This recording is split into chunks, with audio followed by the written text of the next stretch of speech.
எனக்கு இன்னும் கல்யாணமே ஆகலைங்க, அதுதாங்க மிகப்பெரிய கவலை அப்படின்னு பாதி பேர் சொன்னாங்கன்னா, மீதி பாதி பேர் என்ன சொல்கிறாங்கன்னா, எனக்கு கல்யாணம் ஆச்சுங்க, அதுதாங்க பிரச்சனையே, வீட்டில் நிம்மதியே இல்லைங்க, எப்போ பார்த்தாலும் சண்டையாக இருக்குங்க அப்படின்னு பாதி பேர் புலப்புறோம்.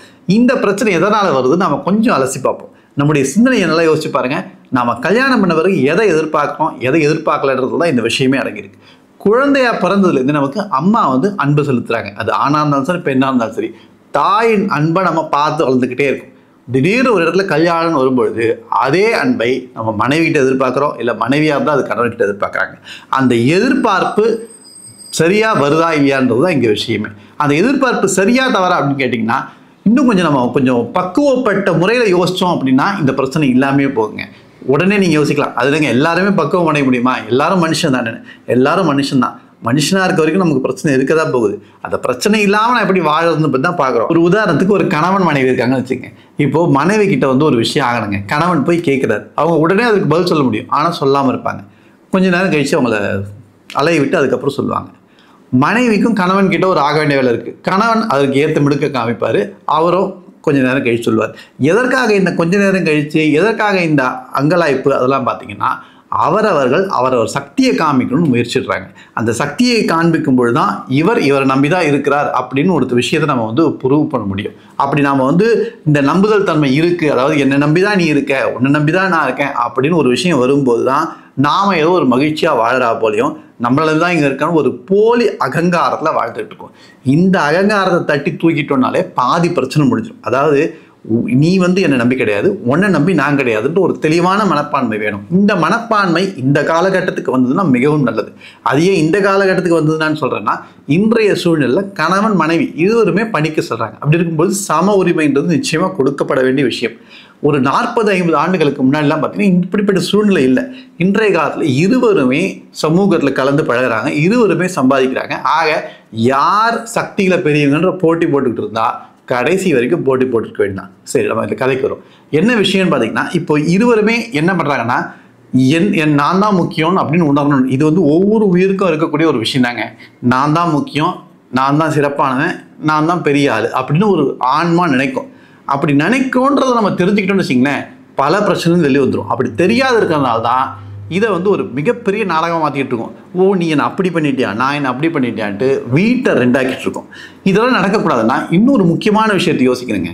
நாம் எதற்காக இதெல்லாம் செய்யணும்னு பார்த்தீங்கன்னா என்ன பதில் வரும்? பாதி கணவன் மாறிட்டும் பாதி மனைவி மாறிட்டும் என்ன சொன்னால், நான் எல்லாமே அவருக்காக தான் செய்கிறேன், எல்லாமே அவங்களுக்காக தான் செய்கிறேன். எதற்காக செய்கிறேன்? அவங்க அன்புக்காக தான் செய்கிறேன்னு.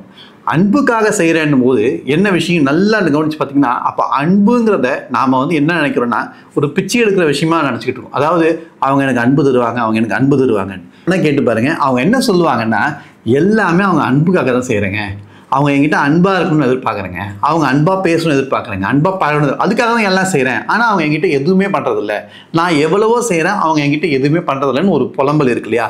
அந்த புலம்பல் வருவதற்கான காரணம் நாம் அன்பை எதிர்பார்க்கும் பிச்சைக்காரர்களாக இருக்கும். பல பேருக்கு கேள்வி வரும், கணவன் மனைவினாலே அன்பை பரிமாறுவது தானே அப்படின்ட்டு. உண்மையிலேயே ஒரு பக்குவப்பட்ட ஆன்மாவாக இருந்தால் அந்த அன்பை கொடுக்க தெரிஞ்சிருக்கணும். அன்பை கொடுக்க தெரியணும்னா முதல்ல நீங்கள் பக்குவப்பட்டிருக்கணும். பக்குவப்பட்டிருக்குன்னா முதல்ல நீங்கள் உங்களுக்கு நீங்களே தன்னிறைவாக இருக்கணும். அதுதான் ஒரே விடை. நீங்கள் தன்னிறைவாக இல்லாத வரைக்கும் உங்கள் வீட்டில் நிம்மதி வர்றது கொஞ்சம் கஷ்டம்தான். நீங்கள் தன்னிறைவாக இருங்க, உங்களுக்கு பிடிச்ச விஷயங்களை செய்யுங்க, நீங்கள் மகிழ்ச்சியாக இருங்க. நீங்கள் மகிழ்ச்சியாக இருந்தாலும் நீங்கள் செய்ய வேண்டியது உங்கள் குடும்பத்திற்கு அன்பை எப்படி பகிர்றதுன்னு பாருங்கள். அன்பை பகிர்றதுன்னா நீங்கள் வந்து நம்மளுடைய வங்கி கணக்குலேருந்து மாற்றிடுற மாதிரி தான் எளிமையாக பகிரலாம். அன்பை பகிர்றதுனா எதிர்பார்க்காம அவர்களுக்கு எது நன்மையோ அந்த சூழ்நிலையோ அதை செய்யணும். ஒரு எளிமையான உதாரணம் சொல்கிறேன். உங்கள் மகன் மகளை எப்படி பார்த்துப்பீங்க? அதே மாதிரி கணவன் மனைவிக்குள்ள ஒரு உறவு இருந்ததுன்னா நிச்சயமாக பெரும்பாலான பிரச்சனைகளுக்கு அது ஒரு முற்றுப்புள்ளியாக அமையும். ஆக இன்னொரு உதாரணம் சொன்னால், ஒரு காட்டுக்குள்ளே ஒரு பூ வந்து நல்லா அழகாக பூக்குது. அந்த பூவை போய் யாரும் போய் பாராட்ட போகிறதில்ல, எவ்வளோ அழகாக இருக்கான்னு இன்னும் சொல்ல போகிறதில்ல. ஆனால் அந்த பூ அருமையாக பூக்குது, நறுமணம் தருது, அந்த பூ தன்னுடைய வாழ்க்கையை முழுமையாக வளர்ச்சியாக இருந்து மறையுது. அதே போன்றுதான் கணவன் மனைவியாக இருந்தாலும் இருவருமே இரு உடலாக இருந்தாலும் நாம் செய்ய வேண்டிய விஷயம் என்னன்னு பார்த்தீங்கன்னா, நம்முடைய முழு தன்மையை உணரணும். அந்த தன்மை எப்போ உணரணும்னா நாம் பக்குவப்பட வேண்டும். நாம் பக்குவப்பட்டோம் நிச்சயமாக அன்பை தரக்கூடிய விஷயம் உள்ளவா மாறும். இன்னைக்கு இருக்கிற பிரச்சனை என்னன்னு பார்த்தீங்கன்னா, கணவன் வந்து மனைவி கிட்ட அன்பை எதிர்பார்த்து நிற்கிறார், ஒரு கையில் தட்டை வச்சுக்கிட்டு. மனைவி வந்து கணவன் கிட்ட அன்பை எதிர்பார்த்துக்கிறார் இன்னொரு தட்டை வச்சுக்கிட்டு. 2 பேரும் தட்டை வச்சுக்கிட்டு எனக்கு அன்பத்தான்ட்டு ஒருத்தர் பார்த்துக்கிட்டு மண்டையை உடைச்சிக்கிட்டு இருக்காங்க. அதற்கான காரணம் நாம் எதிர்பார்க்கின்றோம். நாம் வந்து கொடுப்பதற்கு தயாரில்லை, ஆனால் பெறுவதற்கு தயாராகிறோம். ஆக நம்முடைய வாழ்க்கையில் மகிழ்ச்சியாக இருக்கணும்னா கொடுக்க கற்றுப்போம். நம்மளால் முடிஞ்ச எல்லா விஷயத்தையும் செய்யணும். அதுக்கு எதிர்பார்ப்போடு செய்வதுன்றது அது வேறு விதமான அன்பாக மாறுது. அது அன்புன்னு சொல்லக்கூடிய தேவைன்னு தான் சொல்லணும். அதாவது தேவைக்கு ஏற்ற மாதிரி நடத்துக்கிறாங்க இல்லையா, அப்படிதான் தேவைன்னு சொல்லணும்.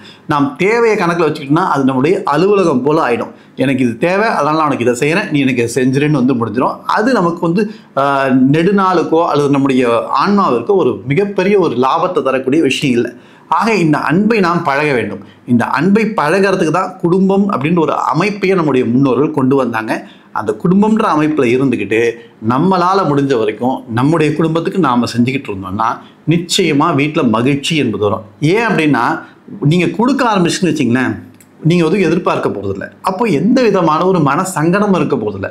எந்த விதமான மன சங்கடமும் இல்லைன்னா அந்த இடத்துல மகிழ்ச்சி மட்டும்தான் இருக்க போகுது. ஆக அன்பை கொடுப்பதற்கான பயிற்சியில் நம்ம ஈடுபடுத்தணும். இது சொல்வதற்கு எளிதாக இருந்தாலும் செய்வதற்கு கடினம்தான். ஆனால் அதற்கான முயற்சியில் ஈடுபட்டு தான் ஆகணும். ஏன்னா அப்படி முயற்சி செய்யும் பொழுது தான் நாம் அதில் வெற்றி அடைய முடியும். அப்படி முயற்சி செஞ்சு பார்ப்போம். நிச்சயமாக ஒவ்வொருவரும், அது கணவனாக இருந்தாலும் சரி, மனைவியாக இருந்தாலும் சரி, 2 விஷயம் புரிஞ்சுங்க. யாரும் யாரையும் நம்பி இல்லை. நீ என்னை நம்பி தான், நான் இல்லாமல் ஒன்றும் செய்ய முடியாதுன்ற வார்த்தையை பயன்படுத்தாது. 2வது, உங்களுடைய அன்பை தருவதற்கு தயாராகுங்க. அந்த எதிர்முனையில் அன்பு வரலை அப்படின்னாலும் நீங்கள் அந்த அன்பை கொடுத்து பாருங்கள். அந்த ஆன்மா நிச்சயமாக ஒரு தருணத்தில் அவங்க உங்களுக்கு பதிலளிப்பாங்க. அப்படி பதிலளிக்கும் பொழுது நிச்சயமாக அந்த சூழ்நிலை மாறும். அந்த சூழ்நிலை மாறவில்லை என்றாலும் நீங்கள் அன்பை வந்து தந்துக்கிட்டே இருக்கீங்க, அதனால் உங்களுக்கு மகிழ்ச்சியாக இருக்குன்னா நீங்கள் அந்த காரியத்தை தொடர்ந்து செஞ்சுக்கிட்டே இருக்கணும். மற்றவங்க மீது எப்படி அன்பாக இருக்கிறதுன்றதை கற்றுக்குங்க. அதை கற்றுக்கிறது ரொம்ப சுலபம். ஒரே விஷயம், நீங்கள் விழிப்புணர்வாக இருக்கணும். அந்த விழிப்புணர்வாக இருக்கணும் அப்படின்னா ஒன்றும் இல்லைங்க, என்ன செய்கிறீங்கன்றதை அழகாக கவனிங்க. நீங்கள் தியானம் மேற்கொள்ளுங்கள். உங்களுக்கு பிடித்த வழிபாடு, அது எந்த கடவுளாக இருந்தாலும் சரி, உங்களுக்கு பிடித்த வழிபாட்டில் ஈடுபடுங்க. நீங்கள் மகிழ்ச்சியாக இருங்க. நீங்கள் மகிழ்ச்சியாக இருந்தீங்கன்னா கண்டிப்பாக நீங்கள் எந்த தவறுமே செய்ய மாட்டீங்க. நீங்கள் மகிழ்ச்சியிலிருந்து செய்யக்கூடிய ஒவ்வொரு செயலும் உங்கள் விழிப்புணர்வு நிலையிலிருந்து செய்கிறீங்க. ஆக எந்த தவறும் நடக்காது. உங்கள் குடும்பத்திற்கு தேவையான விஷயங்களை நீங்களும் செஞ்சுக்கிட்டே இருப்பீங்க. அப்படி செஞ்சுக்கிட்டே இருக்கும்போது நம்ம வாழ்க்கையும் மகிழ்ச்சியாக நகர்ந்துக்கிட்டே இருக்கும். ஆக அன்பை எதிர்பார்க்கும் பிச்சைக்காரர்களாக இருக்காமல் அன்பை கொடுக்கக்கூடிய பணக்காரர்களாக மாறுவோம். அப்படி மாறணும்னா நம்ம வாழ்க்கை நிச்சயமாக மகிழ்ச்சியாக இருக்குன்றதை உறுதியாக தெரிவித்துக் கொள்கிறேன். இது போன்ற அருமையான செய்திகளை நாம் மீண்டும் மீண்டும் கேட்பதற்கு கார்த்திக் குமரன் இம்ப்ரெஷன்ஸ் என்ற யூடியூப் சேனலை சப்ஸ்கிரைப் செஞ்சு வச்சுக்கோங்க. அது மட்டும் இல்லாமல் உங்களுடைய கருத்துக்களை இந்த கமெண்ட்ஸ்ன்னு சொல்லக்கூடிய அந்த கருத்து பெட்டில் தெரிவிங்க. அப்படி தெரிவிக்கும் பொழுது நிச்சயமாக அந்த தலைப்புடன் நம்ம பேசுவதற்கான வாய்ப்புகள் நிறைய இருக்குது. இது போன்ற அருமையான தலைப்புடன் மீண்டும் சந்திக்கிறேன். நன்றி, வணக்கம்.